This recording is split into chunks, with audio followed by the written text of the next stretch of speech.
mesin las ya. Jadi kalau sama normalnya, kalau nggak ada pandemi, kita melihat mesin las dan dilihat dalamnya seperti apa gitu. Cara kerjanya seperti apa. Mesin SMAW itu kan selama ini yang kita lihat kalau main ke lab welding kan mesinnya bentuknya kotak seperti itu ya. Habis itu tinggal putar-putar sana, nyalain on, off gitu. Cuman kita nggak pernah tahu dalamnya ada apa gitu kan. Dalamnya seperti apa. Kenapa sih bentuknya kotak harus gede-gede kayak gitu sih gitu. Kenapa nggak harus kecil gitu. Dan lain sebagainya gitu. Kita, ya sayangnya sih karena sekarang kita sedang terkena musibah pandemi ini, jadinya kita tidak bisa lab welding gitu untuk itu. Nah, karena itu jadi saya akan mencoba memberikan kembali gitu ya, merefresh sebenarnya, merefresh apa yang sudah kita pelajari tahun kemarin di mata kuliah las dan fabrikasi logam, mungkin sama Pak Nugroho, kalau nggak sama Pak Hari, kalau nggak sama Pak Mufti gitu ya. Misalnya dari tiga bapak-bapak dosen tersebut lah. Nah, sekarang saya akan mencoba kembali untuk membicarakan proses-proses pengelasan. Jadi mulai hari ini kita akan bicara mengenai proses-proses pengelasan secara umum. Jadi mungkin ini pertemuan ini dan pertemuan minggu depan saya akan ngobrolin masalah proses pengelasan. Setelah itu mungkin kita akan coba lihat, saya melihat Pak Chandra di lab welding, apakah dia sudah, kemarin dia cukup sibuk gitu ya Pak Chandra. Ya, saya minta tolong sebenarnya sih nanti kalau semua memungkinkan kita akan lihat langsung, kita mungkin sesekali ya melihat Pak Chandra sambil menerangkan apa yang ada di sana, mengenai isi dari mesin-mesin las kita gitu ya. Kita akan pengennya sih seperti itu. Ya semoga Pak Chandra nggak sibuk sehingga mungkin minggu depan atau 2 minggu lagi kita akan melihat inilah ya dengan beliau, ya, mesin-mesin las dengan beliau. Gitu ya. Oke, jadi biar nggak berlama-lama saya langsung saja. Jadi kita akan membicarakan mengenai proses-proses pengelasan. Oke, proses-proses pengelasan saya share screen dahulu. Bismillah. Oke, ini adalah proses pengelasan. Saya dapat slide-nya dari Pak Sugiarto. Waktu di training di PPNS start tahun 2 tahun yang lalu lah ya, saya sempat training di sana. Kenapa saya ambil slide ini? Karena kebetulan slide ini banyak gambarnya dan bagus dan cerita sejarah dari awal gitu ya. Oke, ini insya Allah nanti saya akan share juga PowerPoint ini di learning gitu ya. Oke, kita mulai dari proses pengelasan. Jadi ini slide-nya agak cepat saja ya. Mungkin kalau ada pertanyaan langsung aja bertanya gitu ya. Langsung aja bertanya. Karena ini lebih ke arah overview dari apa yang sudah dipelajari tahun kemarin. Jadi saya insya Allah nggak akan bahas detail di sini ya. Nggak akan bahas detail gitu. Oke, kita tahu bermacam-macam jenis pengelasan. Oke, sebentar dulu ya. Saya highlight. Ada nggak highlight di sini? Nggak ada.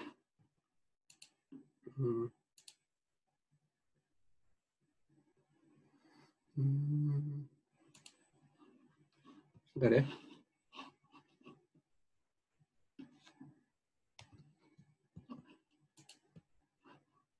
Sebentar, maaf.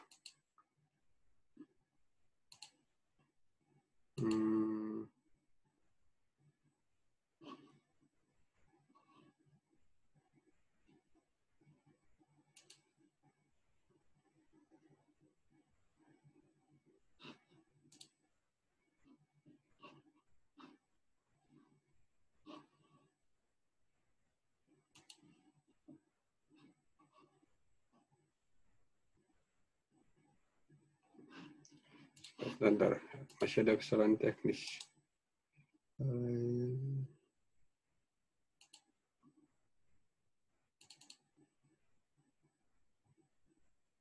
Mohon maaf ya, sebentar ya, saya stop dulu. Sebentar dulu ya, mohon maaf.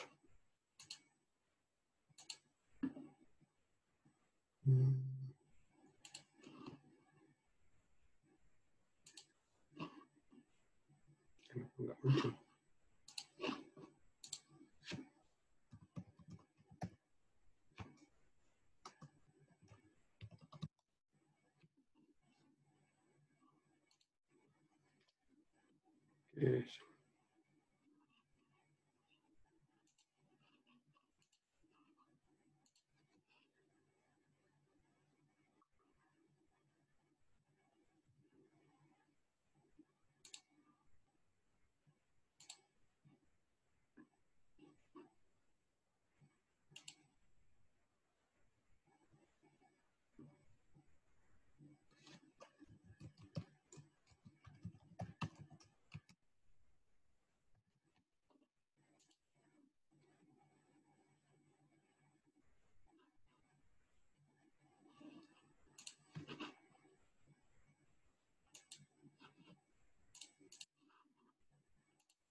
Mohon maaf ada gangguan teknis tadi barusan. Oke, saya ulangi lagi. Oke. Oke, ini terkait dengan proses pengelasan ya. Mohon maaf. Oke, jadi dari proses-proses pengelasan ini, kita mulai dari yang paling sederhana. Dari yang sederhana, dari proses las karbit ini ya. Las karbit ini adalah proses las karbit.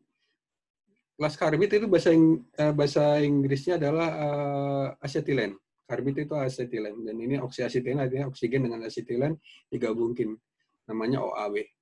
Ini proses pencampuran antara gas oksigen dengan gas asetilen atau gas karbit. Biasanya kalau zaman saya kecil sih ini las karbit biasanya sering dipakai buat petasan ya, bikin mercon gitu, mercon yang dari taruh di bawah ditanam di tanah gitu dan suaranya besar sekali gitu dan macam-macam jenisnya dan ini cukup berbahaya ya sebenarnya, ini berbahaya gitu. Ini lumayan bisa meledak kuat gitu ya.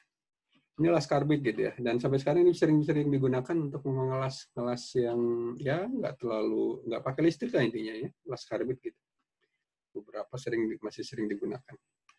Oke, las karbit ini asetilen gasnya C2H2. Ini kenapa dipilih asetilen? Karena kebetulan asetilen gasnya yang paling panas dibanding gas-gas lain. Bisa propan, bisa hidrogen dan sebagainya. Ini paling panas. Atau LPG juga bisa digunakan buat ngelas, tapi yang tetap yang paling panas adalah asetilen. Oke, lanjut. Intinya ini cara dapetin gasnya pakai ini ya, reaksi antara karbit itu semacam batu khusus gitu, nanti tinggal dicelupin di air, nanti keluar gasnya khusus gitu. Kalau biasanya kalau di tukang-tukang buah itu biasa digunakan buat untuk memeram buah biar cepat masak gitu ya, cepat ranum gitu, dia pakai karbit juga biasanya seperti itu. Nah ini juga dipakai buat ngelas. Oke, ini ada cara kerjanya, saya nggak akan bahas detail, intinya dia pakai batu karbit namanya, kasih air, nanti keluar gasnya gitu. Nah, gasnya ini dipisahin. Oke, saya nggak akan bahas detail di sini. Nah, sekarang gini, kalau las karbit itu nanti didapatkan yang buat ngelas ini yang kecil nozzle di sekitar ini, dari kerja yang berwarna kuning ini, yang digunakan untuk mengelas. Yang sisanya yang besar ini sebenarnya bukan untuk mengelas gitu. Untuk mengelas. Jadi memang di bagian tengah di sini. Ini mencapai 3.200 derajat Celcius. Ya, bisa sangat-sangat panas. Oke, lanjut untuk pengelasan. Ya, biasanya digunakan tekanannya sekitaran itu di regulator ya, di regulator berarti di luarnya adalah sekitar setengah bar. Kalau buat motong juga sama setengah bar, cuman yang beda adalah kalau buat motong di sini oksigennya gede. Mungkin waktu di pelajaran LPL pernah ada demo untuk memotong baja pelat dengan gas asetilen. Pernah didemokan nggak dulu? Pernah Pak, pernah. Nah ya. Di semester awal. Semester awal ya. Pernah Pak. Nah ya. Nah di sini dia menggunakan oksigennya biasanya tekanannya besar, buat pemotongan. Oke, saya nggak akan bahas detail di sini gimana cara nyalain, matiin, segala macam. Nah, yang paling penting di sini dari las karbit adalah api balik. Ini benar-benar sangat berbahaya, makanya api balik ini takutnya jadi gasnya itu bisa apinya berbalik ke selangnya, selangnya bisa sampai ke tabungnya. Dan ini berbahaya, berbahaya. Makanya ini api balik harus dicegah. Biasanya ada arresternya ya kalau semua di sistem yang bagus untuk las karbit. Nah, ini bahayanya api balik bisa meledak ininya. Ini bagian dari K3 ya. Siapa tahu nanti di tempat kerja kalian di sana ada motong-motong menggunakan gas karbit, oksiasetilen untuk motong-motong. Dan di sini pastikan di bagian yang terkait dengan tabung yang karbit, pastikan di sana ada arresternya. Jadi api balik nanti kan dia merambat lewat selang ya. Itu bisa ditahan, bisa dicegah, bisa di-stop. Ini kalau semua bisa meledaknya bisa bahaya sekali. Makanya ini paling hati-hati lah, paling hati-hati. Dari semua jenis pengelasan ini yang tingkat kita nggak boleh ceroboh intinya di sini, nggak boleh ceroboh sama sekali. Oke, sekarang di sini ada beberapa jenis api. Intinya sih yang normal ya yang paling bagus di sini. Api yang tengah putihnya nggak terlalu kecil dan nggak terlalu besar gitu. Jangan sampai nanti kebanyakan karbit. Kalau karbit nanti warnanya biasanya seperti jelaga, nanti agak kehitaman. Oke, ini prosesnya seperti ini. Jadi yang berwarna biru biasanya oksigen, yang berwarna kuning nanti biasanya adalah gas karbitnya. Dicampurkan sini pakai blendernya atau semacam stang ya, torchnya untuk ngelas. Ya nanti habis itu buat ngelas, bisa buat motong dan sebagainya. Oke, ini proses cara tekniknya, saya nggak akan bahas detail di sini. Bisa juga selain buat ngelas, bisa juga buat brazing. Brazing itu adalah semacam pengelasan, tetapi dengan logam yang beda dengan logam base metalnya. Jadi makanya di sini kalau base metal warnanya yang diarsir, yang di tengah, yang warnanya kuning, ini adalah logam lain dari brazing, dari campuran brazing itu campuran dari tembaga, zinc, sama beberapa timah gitu, dicampur seperti itu dengan paduan tertentu, dan ini biasa digunakan untuk mengelas. Seringnya kalau brazing ini seringnya kalau untuk ini tukang AC mau pasang AC biasanya nyambungin pipa satu dengan pipa lainnya, dia ngelasnya pakai brazing. Nah ini dia nggak pakai ngelas yang biasa kita gunakan di lab welding gitu, nggak menggunakan itu. Kenapa? Nanti kalau kepakai itu nanti pipanya kan kecil, tipis, itu bisa lonyot, bisa tadinya mau nyambung gitu malah jadi bolong-bolong pipanya, karena yang biasa kita gunakan apinya tuh terlalu kuat gitu. Nah, kalau di ini brazing apinya tuh nggak terlalu kuat, jadi digunakan logam lain yang titik cairnya lebih rendah. Biasanya juga menggunakan oksiasetilen. Oke, nah sekarang proses potong. Nah, cara memotong. Ini yang dahulu tahun kemarin pernah didemokan. Intinya di sini ada oksigen dan ada gas pembakarnya. Dalam ini asetilen. Habis itu dengan tekanan yang kuat, ini oksigen di bagian tengah, makanya tekanannya kuat itu untuk memotong. Habis itu digerakkan ke arah kanan, gitu. Motong, gerakan ke sana. Oke, dan ini contoh pemotongan yang tahun kemarin pernah didemokan. Cara kerjanya seperti itu untuk memotong. Dan ini biasanya nanti masih sering digunakan di shipyard kita yang ada di Batam gitu untuk motong-motong segala macam, masih sering menggunakan oksiasetilen. Kalau di lab building kita sudah mulai beralih dari yang tadinya untuk motong pakai oksiasetilen, kita motongnya sudah mulai pakai plasma gitu ya. Ya, tapi kan kadang-kadang kalau mau pakai plasma kan nggak semua perusahaan sudah harus membeli kan gitu, harus membeli ya. Nggak semua perusahaan bisa punya modal yang cukup untuk itu, makanya kadang-kadang masih menggunakan yang lama, oksiasetilen gitu, masih menggunakan las karbit. Seperti itu. Nanti kalau magang atau bagi rekan-rekan yang kelas malam mungkin udah bekerja gitu ya. Nah, ini di shipyard atau di mana kadang-kadang nggak asing dengan motong yang seperti ini. Lanjut ya. Oke, ini detail sekali, saya nggak akan bahas. Intinya bagaimana nozzle yang ada di untuk cutting. Oke. Nah, ini terkait dengan mesin yang lain, mesin plasma. Ini ada di lab welding kita.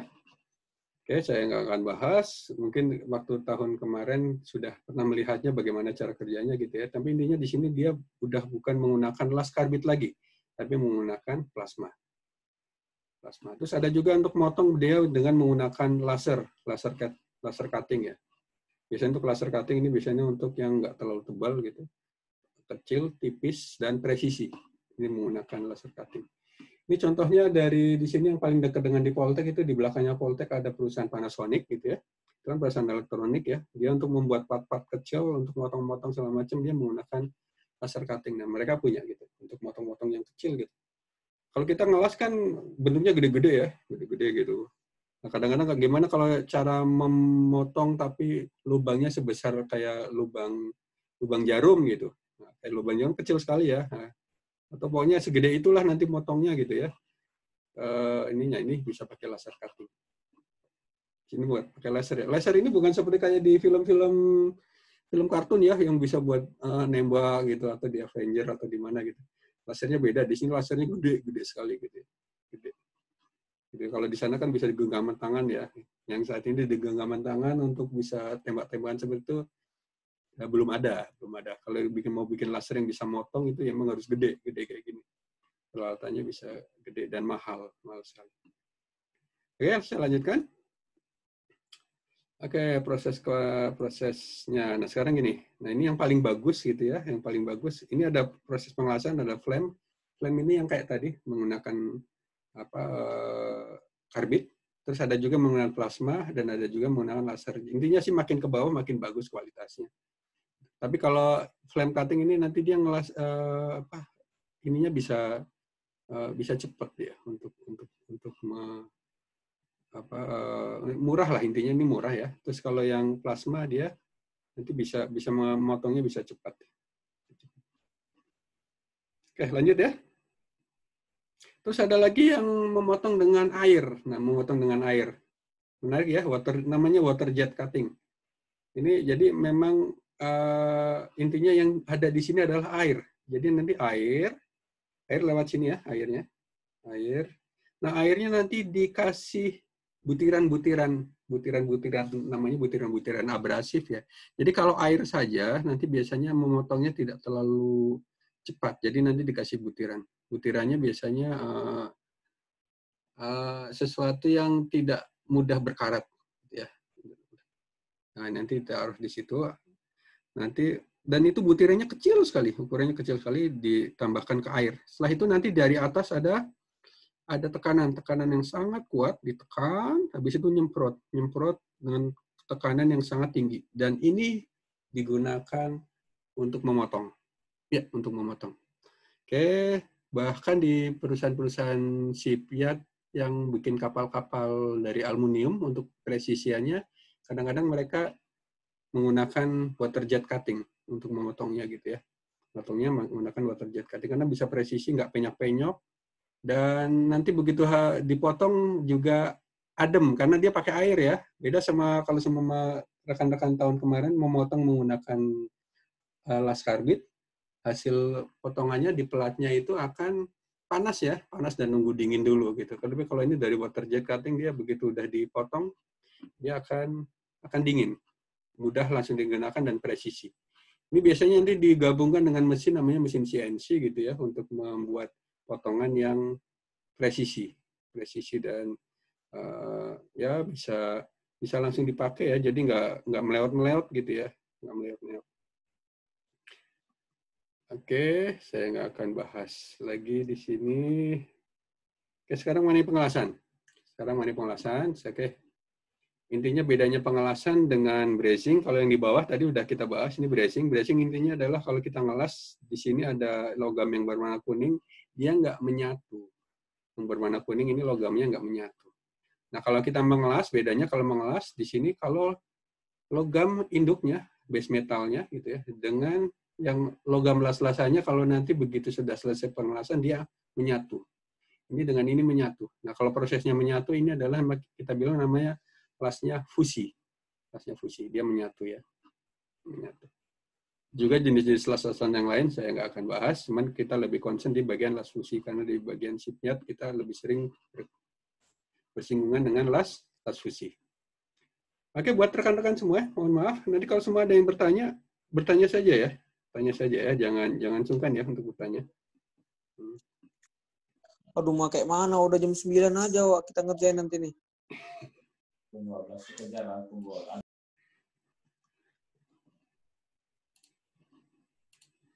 Oke, saya lanjutin lagi ya.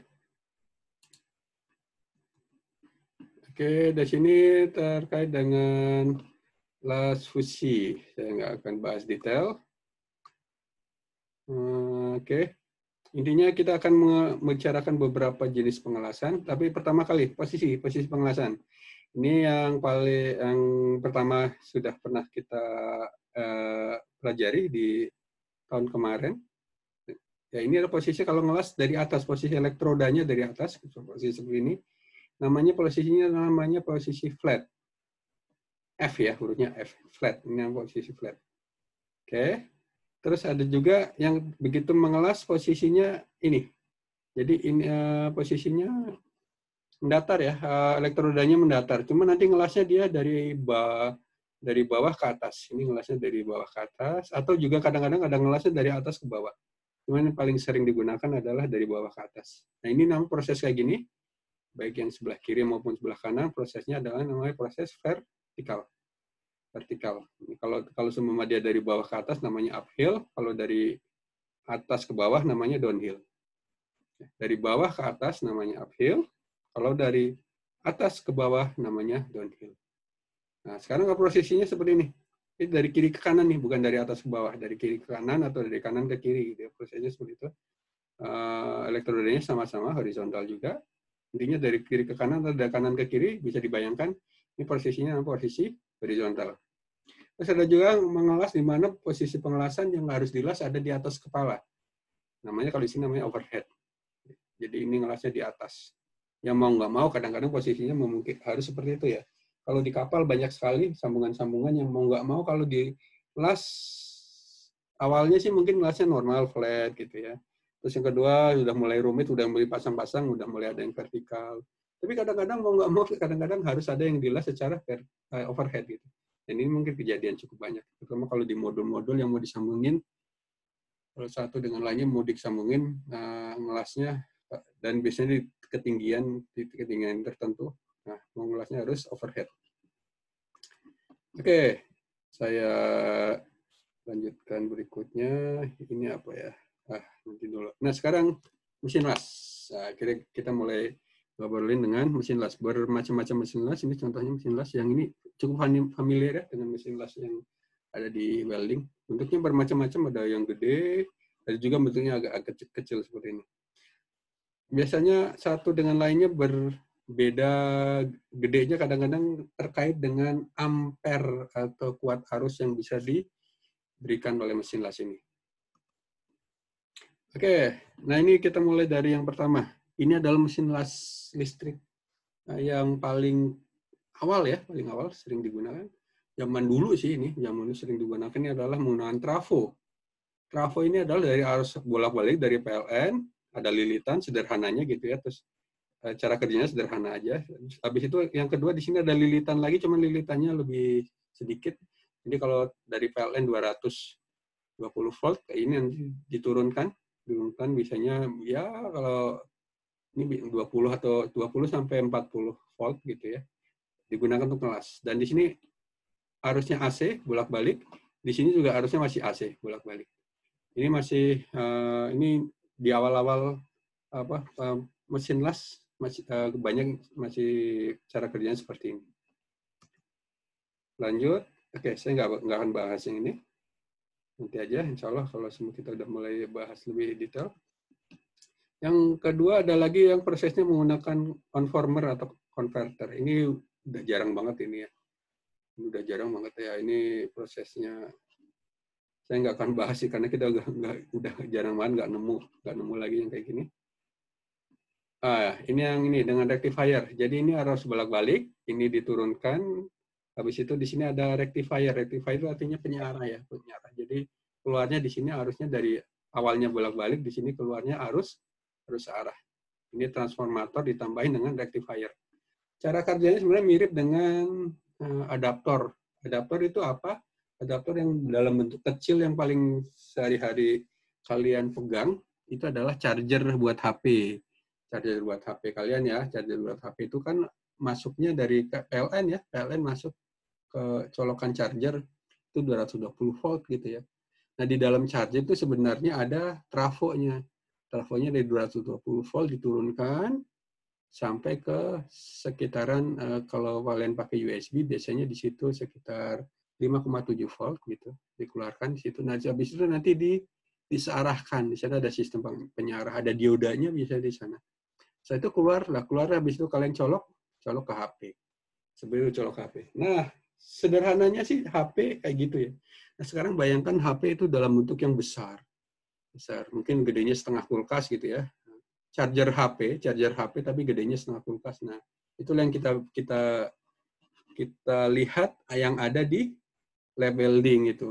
Nah, sebenarnya kayak gitu. Dia sebenarnya kayak charger HP, cuman bentuknya gede dalamnya gitu. Nah, keluarannya bisa buat ngelas, bukan buat ngecas HP, tapi bisa buat ngelas. Gitu. Semoga analogi saya bisa diterima ya, bisa ditangkap. Oke. Lanjut ya, saya lanjutkan berikutnya. Oke, ini pakai Thyristor. Thyristor ada sini, cuman ini sudah mulai agak-agak ditinggalkan juga. Yang ini. Oke, ini Thyristor. Saya lanjut yang ini yang paling sekarang udah paling sering digunakan, namanya mesin welding yang inverter. Inverter ini yang ya sekarang ini kekinian ya, bahasa kita kekinian ya. Rata-rata udah mulai pakai inverter. Intinya di sini dari arus AC, arus PLN, keluar di sini ada semacam trafo, diturunkan, ada rectifier, dan keluar ada komponen-komponen segala macam, keluar nanti keluarnya dalam bentuk arus arah. Oke.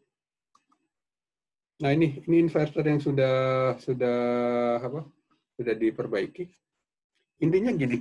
Jadi kalau seumpama dari arus PLN bentuk arusnya tuh kayak gini nih, kayak gini, kayak gelombang air ya, naik turun. Ini dari PLN seperti itu. Tapi nanti keluarannya begitu keluar di mesin las bentuk arusnya kayak gini nih. Dia sudah mulai agak lurus seperti ini. Dan ini yang baik digunakan buat ngelas, terutama untuk ngelas DC ya, direct current gitu, untuk ngelas DC kayak gini. Ini baik, hampir lurus dan rata gitu. Nah ini komponen ini ya nggak harus tahu saat ini, nggak apa-apa. Ini adalah komponen yang ada di dalam mesin las, bentuknya seperti ini. Oke, insyaallah nanti di minggu-minggu depan sama Pak Chandra kita akan bahas dalamnya seperti apa, bagaimana cara membaca ini dan bagaimana melihat komponen langsung yang ada di mesin las di dalamnya seperti apa. Kita akan cerita ini insya Allah. Oke. Ya, setelah itu ini masih saya akan ngobrolin ke ya ini. Ini tadi ada terkait dengan ini apa? Jadi kalau seumpama kita memakai mesin las, kalau kita mau memakai mesin las, maka ya ada dua hal yang akan kita setting, yaitu kalau nggak tegangan itu satuannya voltase, ada juga kuat arus atau kita bilang arus biasanya itu yang satuannya ampere. Kalau bahasa di lapangan gitu orang-orang bertanya gitu, tolong disetting itu ampernya berapa sih gitu, ampernya 100 gitu.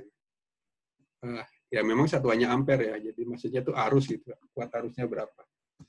Oke. Dan ini ya untuk mesin las itu bergantung dengan tegangan, voltase dan kuat arus ampere. Nah sekarang kita lihat. Kalau voltasenya tinggi, maka untuk ngelas dia busurnya ini bisa lebih panjang. Busurnya lebih panjang. Dan kalau voltasenya rendah, contohnya yang biasa kita gunakan untuk ngelas, biasanya sekitar 24 sampai 32 gitu. Paling sering sih sekitar 24 kalau disetting sama Pak Chandra atau Pak Ismail gitu ya. Nah, di sini akan mendapatkan busur listrik yang lebih pendek. Nah, yang bagus untuk ngelas itu busur listriknya lebih pendek, karena biar nanti ngelasnya lebih stabil. Ngelasnya lebih stabil, hasilnya juga lebih rata, lebih bagus. Gitu. Nah, di sini gunakan Esitar ini. Oke, dan ini ada grafiknya, grafik hubungan antara tegangan dengan arus, voltase dengan ampere. Grafiknya bentuknya seperti ini. Bentuk grafik tegangannya ya. Tegangan dengan kuat arus. Lanjut, saya nggak akan bahas yang ini. Terus berikutnya ada juga terkait dengan arc blow. Jadi kadang-kadang kalau kita mengelas, kalau kita mengelas itu, kadang-kadang kalau mengelas, ya ngelas yang benar kan gini ya, ini elektroda, ngelas, habis itu ada busurnya, busurnya lurus-lurus aja. Cuman kadang-kadang kalau kita ngelas, kadang-kadang kita, ini posisi udah lurus, tapi ternyata arc-nya, atau kalau bahasa rekan-rekan semua di sini apinya gitu ya, walaupun ini sebenarnya bukan api ya, ini plasma gitu. Apinya di sini arcnya di sini dia bisa mereng ke kanan, bisa juga kadang mereng ke kiri. Ini ada apa sih gitu, mereng ke kanan atau bisa mereng ke kiri. Dan di sini kita bilang efek kayak gini namanya efek arc blow. Itu udah benar, udah ngelasnya udah benar, udah oke, tapi ternyata kadang-kadang begitu udah dilas dia kadang mereng ke kiri, mereng ke kanan. Nah, kadang-kadang di sini yang paling sering kejadian itu adalah kalau di sini ada pengaruh dari kutub positif, kutub negatif, kadang-kadang ada seperti itu. Ada juga kadang-kadang pengaruh oleh magnet. Jadi kadang-kadang logamnya ini entah gimana, ternyata mengandung magnet.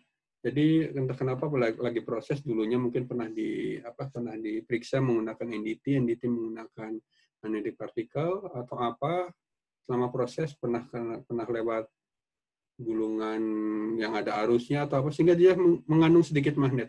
Kalau dia mengandung sedikit magnet, maka pada saat ngelas apinya bisa ke kiri, bisa juga ke kanan. Nah, efek kayak gini kita bilang namanya arc blow atau efek tiupan. Oke. Nah, ini akibat medan magnet ya, kadang-kadang seperti itu. Jadi begitu ngelas, yang tadinya kita pengen ngelasnya lurus, kan apinya belok atau arcnya belok, bisa belok kiri, belok kanan. Dan ini menyebalkan ya, ini sangat menyusahkan gitu. Dan menyusahkan di sini. Oke. Ya, ini safety ya udah normal. Saya nggak akan bahas detail. Kita udah bahas juga di awal. Sekarang terkait dengan mesin SMAW, saya akan bahas. Ini bagaimana cara mengelas SMAW yang baik. Oke. Jadi kenapa sih SMAW di situ di sekelilingnya ada selaputnya, ada pelapisnya, ada selaputnya, ada pelapisnya. Kenapa ada? Jadi kalau semua nggak ada pelapisnya, kalau semua kita buat ngelas, nanti arc-nya dia nggak stabil. Arc-nya nggak stabil. Nah, kalau cuma ada selaput, nanti arc-nya itu bisa buat nutupin kiri, nutupin kanan, sehingga arc-nya dia bisa lebih stabil.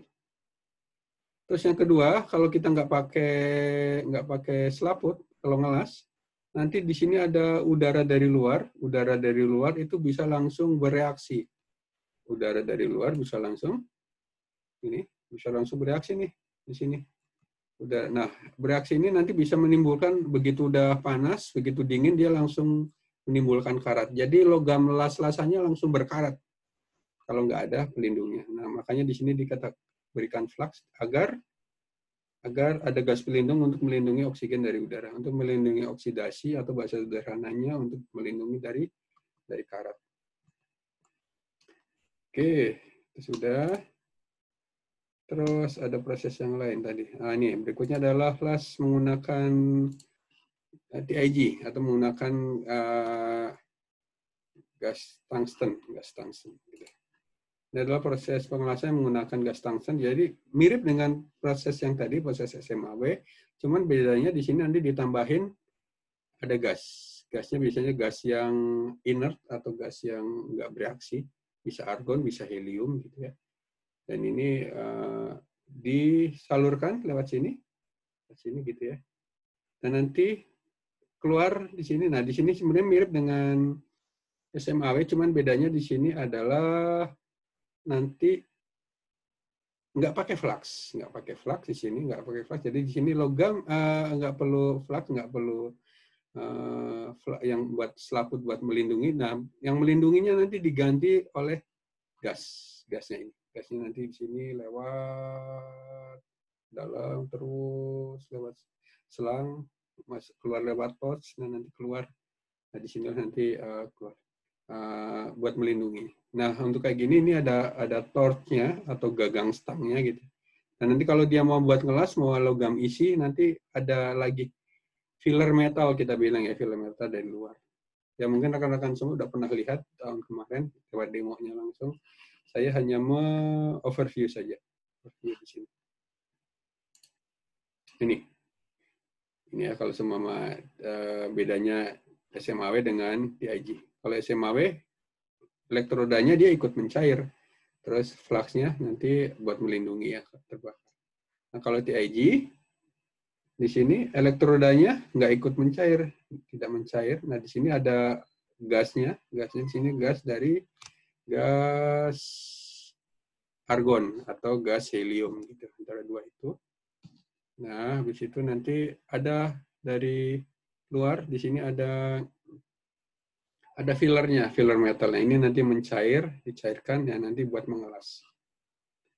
Seperti itu. Sampai di sini ada pertanyaan dahulu. Saya dari tadi sudah hampir setengah jam saya menjelaskan. Semoga kalau ada pertanyaan silakan bertanya dahulu.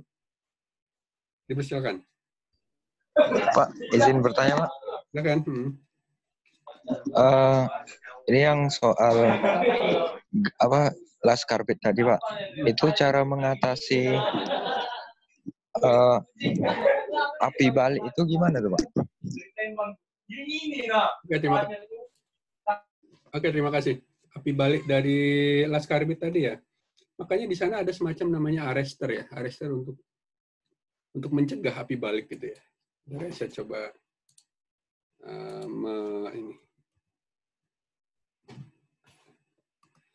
searching ya.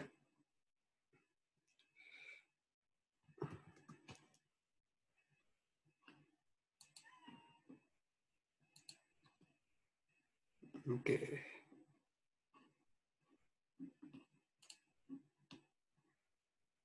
Nah, oke, saya coba share screen. Oke, nah ini semoga di sana bisa kelihatan ya. Ini oke. Jadi ini ada selang untuk. Bentar, saya buka aja di new image. Oke. Ya, ini adalah selang yang digunakan buat oksiasetilen gitu ya. Jadi ngelasnya di sini ada torchnya ya, torchnya gitu. Nah, yang ini regulator. Regulator ini yang tersambung dengan tabungnya. Tersambung dengan tabungnya ya. Yang sebelah ini berwarna hijau ini buat oksigen, yang berwarna merah ini tersambung dengan asetilen. Asetilen ini sambung dengan asetilen. Nah, di sini setelah regulator ini ada namanya nih, flashback arrestor. Nah, bentuknya seperti ini. Flashback arrestor dia bentuk seperti ini. Nah, ini yang nanti mencegah api balik, Jadi kalau beli satuan itu bentuknya kayak gini nih. Beli satuan kayak gini. Ini arrestor. Arrestornya seperti ini. Ini penting ya. Bagi kalau sudah perusahaan yang profesional harus ada ini harus ada. Harus ada seperti itu. Oke, semoga bisa menjawab. Oke, ada pertanyaan lagi? Silakan. Halo Pak. Silakan ya. Kalau gas yang asapnya sedikit itu berarti TIG ya Pak? Fume ya, fume. Oke. Tolong bedakan gas dengan fume. Fume. Maaf. Ya, kalau sama fume itu gas bakar ya. Fume itu gas bakar asap. Kita bilang asap sih sebenarnya. Fume itu asap. Asap itu akibat dari pembakaran dari flux. Itu biasanya ada di SMAW. SMAW ya. SMAW pembakaran di flux, kita bilang keluar asap. Nah, asap itu namanya fume. Tapi kalau TIG, dia mengeluarkan gas juga. Gas juga dia yang keluar. Gas itu ya gas dari gas argon ya. Karena gas argon sebagai pelindungnya dia kan. Pelindungnya dia. Dia mengeluarkan gas juga. Cuman gas argon ini nggak berbahaya. Nggak berbahaya karena dia inert ya. Nggak berbahaya. Beda dengan gas yang ada di SMAW. Gitu. Tolong dibedakan antara gas dengan fume. Jadi kalau seumpama yang paling sedikit fume-nya, ya TIG nggak ada fume-nya gitu, nggak ada asapnya gitu, kan? Karena dia cuma keluar gas tapi gasnya nggak kelihatan juga gas argon ya. Gitu. Terus yang kedua lebih sedikit itu biasanya MAW. MAW itu lebih sedikit lagi, ya hampir-hampir sama dengan TIG, cuman dia kadang-kadang mengeluarkan sedikit asap gitu ya pada saat prosesnya. Karena logamnya itu juga kebakar sedikit ya. Logamnya juga kadang mengandung sedikit pelapis. Terus yang lebih sedikit lagi biasanya SAW. SAW itu yang jelas secara terendam. Tapi yang paling banyak yang udah pasti kita tahu namanya SMAW. Nanti kalau di lapangan mungkin kalau ketemu bule, namanya bukan SMAW lagi ya. Nanti orang-orang bule biasanya bilang SMAW.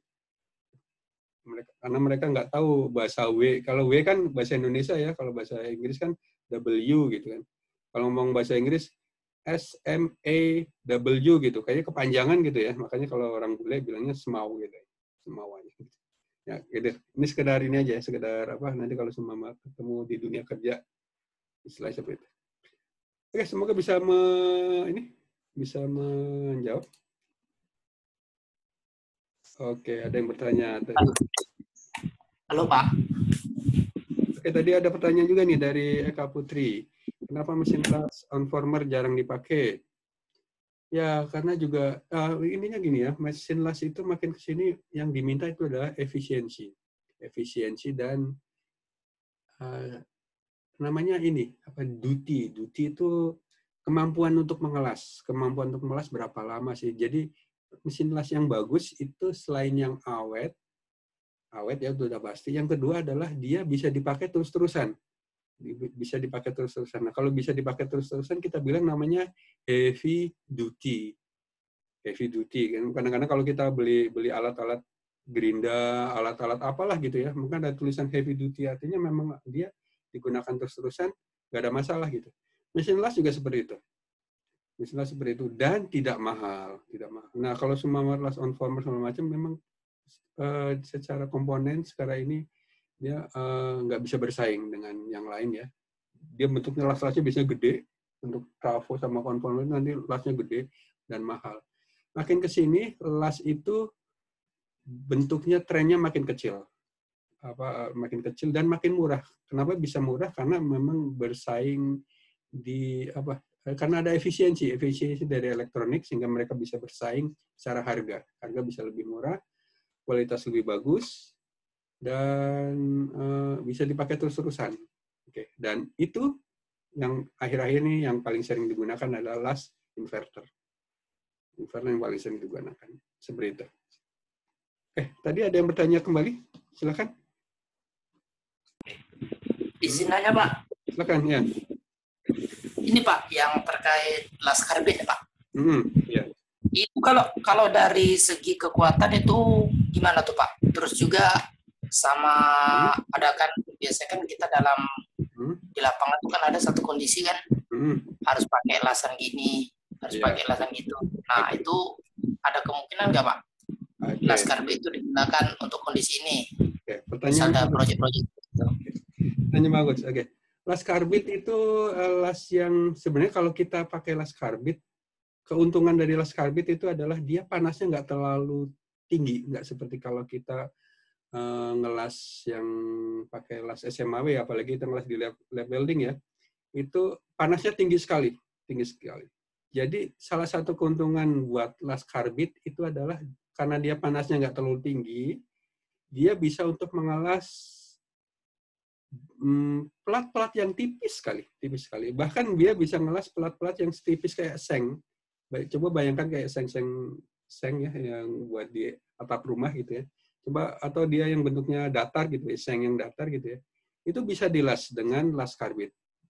Dengan nyaman gitu bisa digunakan. Jadi kadang-kadang kalau dia terlalu tipis, las karbit masih mudah digunakan untuk mengelas gitu ya. Dia nggak gampang bolong lah gitu ya. Beda sama kalau kita ngelas pakai SMAW, ngelas untuk yang tipis itu harus benar-benar weldernya berskill gitu.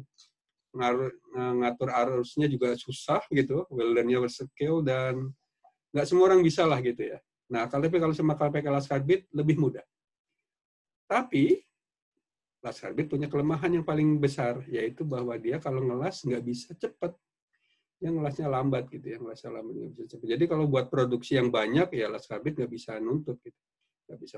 Nah, makanya kalau di perusahaan buat shipyard atau apa, las karbit ini digunakan biasanya bukan buat ngelas, tapi digunakan buat motong. Buat motong. Seperti itu.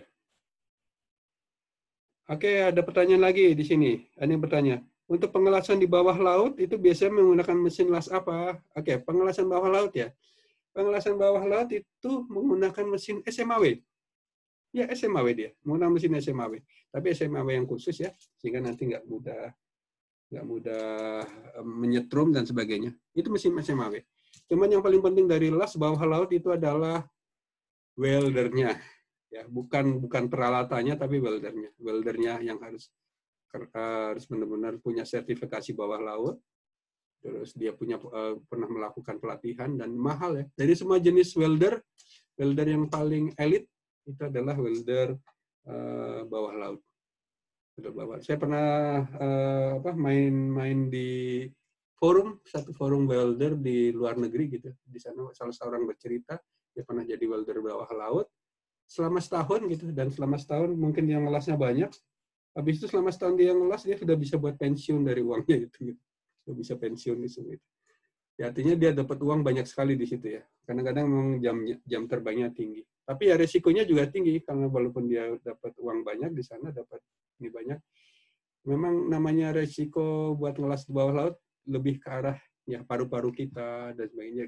Terus gendang telinga juga nanti bermasalah juga, karena dia harus menyelam di kedalaman yang cukup dalam. Ya, penyelam. Oke, pertanyaan bagus tadi mengenai las karbit dan pertanyaan bawah laut juga conformer. Terima kasih pertanyaannya. Ada lagi yang bertanya kembali? Atau kita mau berdiskusi? Izin bertanya, Pak. Silakan. Untuk pengelasan tadi kan kalau misalnya voltnya tinggi, itu kan menghasilkan busur listrik yang panjang, Pak. Itu biasanya digunakan untuk apa, ya, Pak? Oke, ya. Oke, ya kadang-kadang gini ya, busur listrik yang panjang gitu ya. Ya, sebenarnya gini, busur listrik panjang atau busur listrik rendah itu sekedar teknik saja gitu ya. Tapi kalau kita mau ngelas yang manual menggunakan tangan, itu mau nggak mau ya kita harus pakai busur listrik yang jangan terlalu panjang, karena resikonya nanti bisa kemana-mana. Tetapi kadang-kadang beberapa proses pengelasan, dia pengen busurnya panjang itu nggak apa-apa, yang penting nanti ngelasnya cepat gitu. Busur panjang nggak apa-apa, ngelasnya cepat. Nah, contohnya ini bisa juga digunakan di proses pengelasan yang namanya SAW. Dia terendam. Ini bisa aja di situ. Dan voltasenya bisa tinggi. Dan di sana dia menggunakan busur yang panjang, ya nggak ada masalah, karena di situ juga ketutup dengan flux ya. Mungkin insya Allah di minggu depan kita akan bahas SAW itu seperti apa. Jadi kita bahas juga insya Allah GMAW seperti apa. Dan proses-proses lain seperti apa. Yang hari ini kita bahas baru SMAW dan GTAW. Mohon bersabar ya. Begitu dulu. Oke, ada lagi yang hendak kita diskusikan?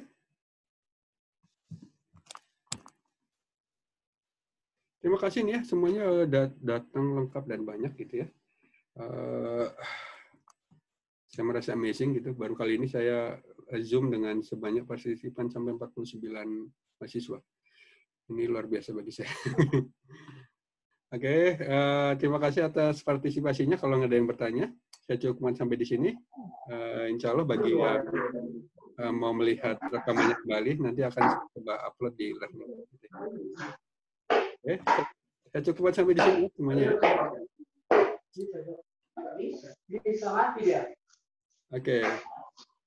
Oke, sebelum ini masih ada pertanyaan lagi dari Norman.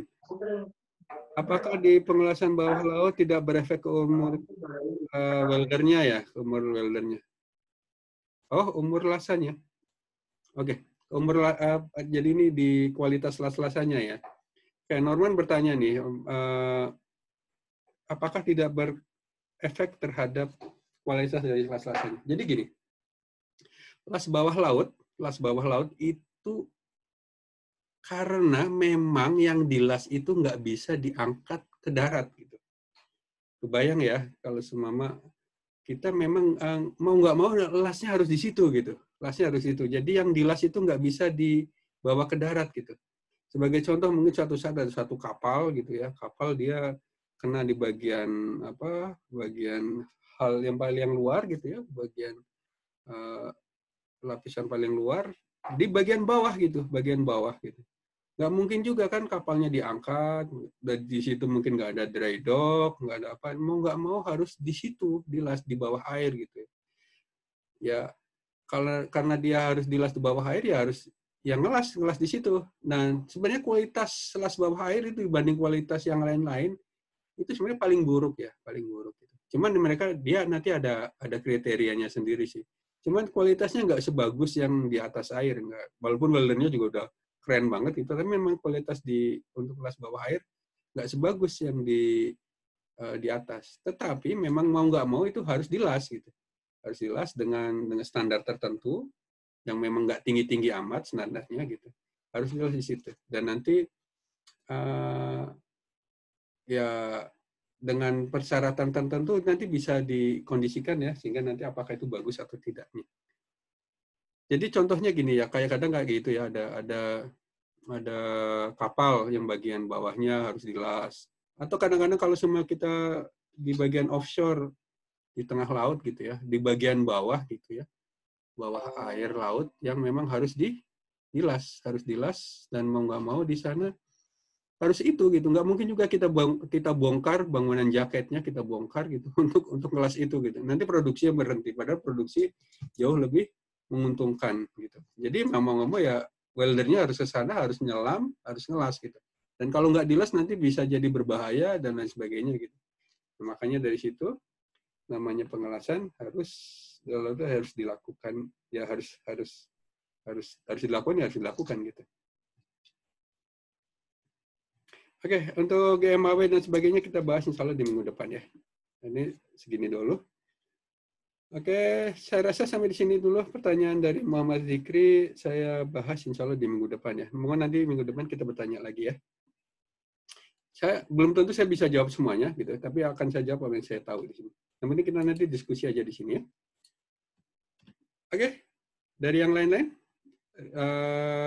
saya cukup sampai di sini. Kita udah 1 jam ya. Sekarang udah 21.40. Saya cukupkan dahulu. Nanti kalau ada yang bertanya, jangan sungkan untuk bertanya di forum WhatsApp grup kita ya, di WhatsApp grup kita untuk bertanya. Silahkan bertanya apa saja, dan belum tentu juga nanti saya yang jawab, bisa jadi teman-teman kalian juga yang lain yang jawab. Nanti kalau ada teman-teman ada yang bertanya, terus ada teman lain yang menjawab, nanti yang menjawab akan saya highlight. Nanti ya ada nilai bonus khusus lah bagi yang menjawab pertanyaan dari teman-teman kalian. Oke, saya rasa sampai di sini dahulu. Saya cukupkan perjumpaan kita. Assalamualaikum, selamat malam, selamat beristirahat. Waalaikumsalam Pak. Terima kasih banyak Pak. Assalamualaikum warahmatullahi wabarakatuh. Terima kasih Pak. Terima kasih Pak.